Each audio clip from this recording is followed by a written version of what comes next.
మీ దేహం దేవునికి ఆలయం. మీ దేహం దేవునికి ఆలయం. యాక్చువల్గా మీకు ఈరోజు ఇది పెంతుకోస్తు ఆదివారం అంటారు. ఇది పెంతుకోస్తు ఆదివారం. పెంతుకోస్తు ఆదివారానికి చాలా ప్రత్యేకతలు ఉంటాయి. దాని గురించి నేను ఒకరోజు మీకు టైం తీసుకొని చెప్తాను. అవి కొన్ని హృదయాలను గాయపరిచే మెసేజ్లు ఉంటాయి. అవి నేను కొంచెం టైం చూసుకొని నేను కొంచెం వీలు చూసుకొని చెప్తాను మీకు. కానీ గుర్తుపెట్టుకోండి, మన దేహాన్ని దేవునికి ఆలయంగా మనం ఉంచాలి. పెంతుకోస్తు అంటే ఏంటి తెలుసా? పెంతుకోస్తు సంఘాల్లో వారి దేహానికి కూడా చాలా ఇంపార్టెన్స్ ఉంటుంది. అంటే దేహము ద్వారా, కొరింథీయులకు రాసిన పత్రికలో పౌలు అంటాడు, మీ దేహము ద్వారా దేవునిని మహిమపరచండి అంటాడు. మన దేహము ద్వారా కూడా మనము దేవుణ్ణి మహిమపరచాలి. ఈ మాటను పట్టుకొని పెంతుకోస్తు స్థాపించిన వ్యక్తి ఎవరైతే ఉన్నారో ఆయన దేహము పైన ఒక్క బట్టలు తప్ప మిగతా ఏ అలంకరణ కూడా స్టార్టింగ్లో వాళ్ళు స్థాపించినప్పుడు వేరే అలంకరణని ఆయన అనుమతించలేదు. వేసుకుంటే ఏం వేసుకోవాలి? బట్టలు వేసుకోవాలి, అంతే. అలా పెంతుకోస్తు ఉజ్జీవం ప్రారంభమైంది. పెంతుకోస్తు ఉజ్జీవం ప్రారంభమైంది. ఇప్పటికీ చాలామంది ఉన్నారు వస్త్రాలను తప్ప శరీరం మీద ఇంకే ఆభరణాన్ని కూడా అలంకరించుకోవడానికి ఇష్టపడని వారు. నేను కూడా దాన్ని చాలా ఇష్టపడతాను, ప్రేమిస్తాను. అందుకే ఇంతకుముందు నేను స్టార్టింగ్లో మంచి మంచి వాచీలు పెట్టుకునేది. ఇప్పుడు మొత్తం ఫోన్లో పెట్టేసాను. కనపడుతుంది చేతిలో వాచి. ఇష్టం ఉండట్లేదు అంతే. ఎందుకు? దేవుడు ఇచ్చిన శరీరాన్ని దేవుడి కోసం పరిశుద్ధంగా ఉంచాలి అనే ఒక మంచి మనసుతో నేను దానికి కనెక్ట్ అయిపోయాను. మా ఫ్యామిలీ బ్యాక్గ్రౌండ్ కూడా, మా అమ్మగారు కానీ, మా నాన్నగారు కానీ, మా అన్నయ్య వాళ్ళు కానీ, మా తమ్ముడు కానీ, వీళ్ళందరూ కూడా వాళ్ళు కూడా ఆ వేలోనే నడుస్తూ ఉన్నారు. నేను మ్యారేజ్ చేసుకొని మా ఆవిడని, మా అమ్మాయి విషయంలో తప్ప మిగతా మా ఫ్యామిలీ మొత్తం కూడా పక్కా పెంతుకోస్తు మార్గంలోనే వెళ్ళిపోతూ ఉన్నాం.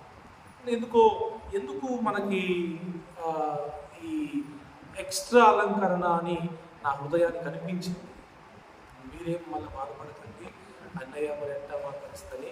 దేవుడు మిమ్మల్ని మీతో మాట్లాడితే, దేవుడు మిమ్మల్ని దర్శిస్తే మీకు కూడా ఒకరోజు అనిపించినప్పుడు దాన్ని బట్టి, మీ పరిస్థితులను బట్టి, మీ ఫ్యామిలీ బ్యాక్గ్రౌండ్ బట్టి మీరు వెళ్ళొచ్చు.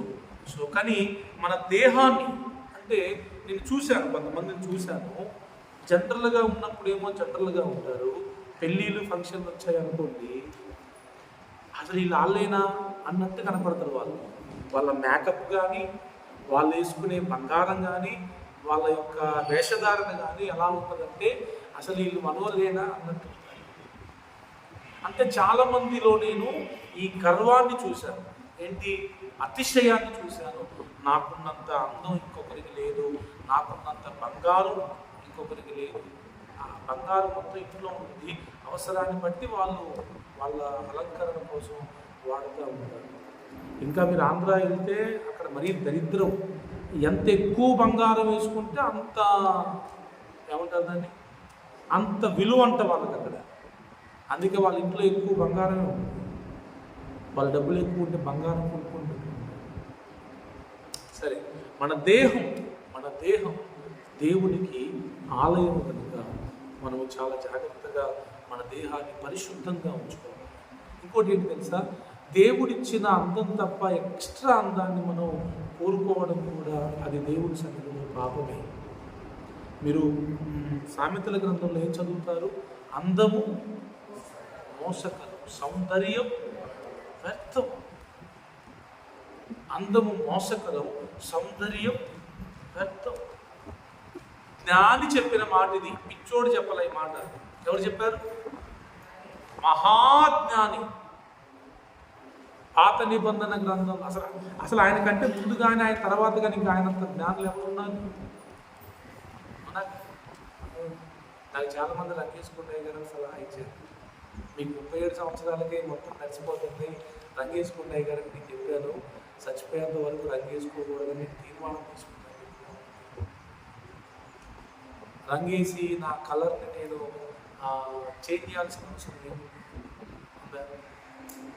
అవసరం లేదు. ఇంకా బైబుల్ ఏముందంటే తెల్లని వెంట్రుకలు ఏముంది, నెరిసిన వెంట్రుకలు, కిరీటము, తర్వాత ఇంకేదో మంచిగా ఉంటుంది అమ్మ మాట అయ్యా, రైట్ కూడా రాట్లేదు. అట్లా అవి బైబుల్లో ఉంది కాబట్టి నేను ఇంకా దాని గురించి రైట్, సొగసైన కిరీటం. దేవుడే ఆ మాట చెప్తా ఉంటే ఆ సొగసైన కిరీటాన్ని మనం ఎందుకు తీసేసుకోవాలి? చూసారా ఎంత అద్భుతమైన మాట అది. రిఫరెన్స్ చెప్పండి, అది అందరు తీయండి.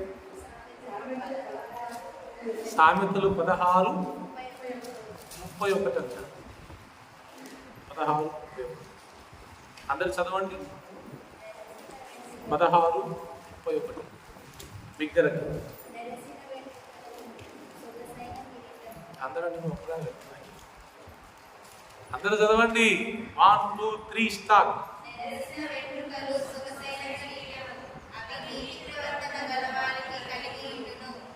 అంటే మరి దేవుణ్ణి నీతి ఉందన్నా నాకు ఇచ్చింది తొందరగా, దీన్ని నేను మెయింటైన్ చేయాలి కదా. సో అదొకటి. తర్వాత మన చేతులు బాగా మన చేతులు వేటిని ముట్టుకోవాలో వాటిని మాత్రమే ముట్టుకోవాలి. పొరపాటున మన చేతులు తాకనివి కొన్ని ఉంటాయి. మీరు ధర్మశాస్త్రం అంటే 5 పంచకాండాలను చదివితే ఎవడైనా ముట్టరాని దానిని ముడితే వాడు అపవిత్రుడై ఉంటాడంట. సాయంత్రం వరకు వాడు అపవిత్రుడై ఉంటాడంట. మీరు చదవండి, ఏది పడితే అది ముట్టుకోండి. ఇంకా మీకు తెలుసా, యాజకులకి లేవీయులకైతే మీ ఇంట్లో మీ సొంత వారు చనిపోయినా కూడా వారి శవాన్ని షుడ్ నాట్ టచ్, ముట్టకూడదు. అంటే అపవిత్రమైన వాటిని మన చేతులు తాకుంటాయి. దానియేలు ఎందుకు ఆ భోజనాన్ని ముట్టుకోలేదు? అది అపవిత్రమైనది. అపవిత్రమైన దాన్ని మనం ముట్టుకుంటే మనం అపవిత్రులమైపోతాం. సంసోను కూడా, ఈరోజు మీకు చెప్పాలనుకున్న ఆయన గురించి, సంసోను కూడా సింహాన్ని చంపేసి కొంతకాలానికి వస్తే మళ్ళా దారిలో ఆ సింహం యొక్క కళేబరానికి తేనె ఉంది. ఆయన ఆ కళేబరానికి, మృత కళేబరానికి ఉన్న తేనెను ఆయన తిన్నాడు. అపవిత్రుడైతే అలా ముట్టుకోకూడదు, అలాంటివి తినకూడదు. బైబిల్లో మీరు చదివారా? పంచకాండాలు చదివారా? ఏం తినాలో ఏం తినకూడదో కూడా దేవుడు చాలా స్పష్టంగా రాశాడు. వరసల గురించి కూడా రాయబడి, తెలుసా మీకు? వరసల గురించి కూడా రాయబడ్డాయి.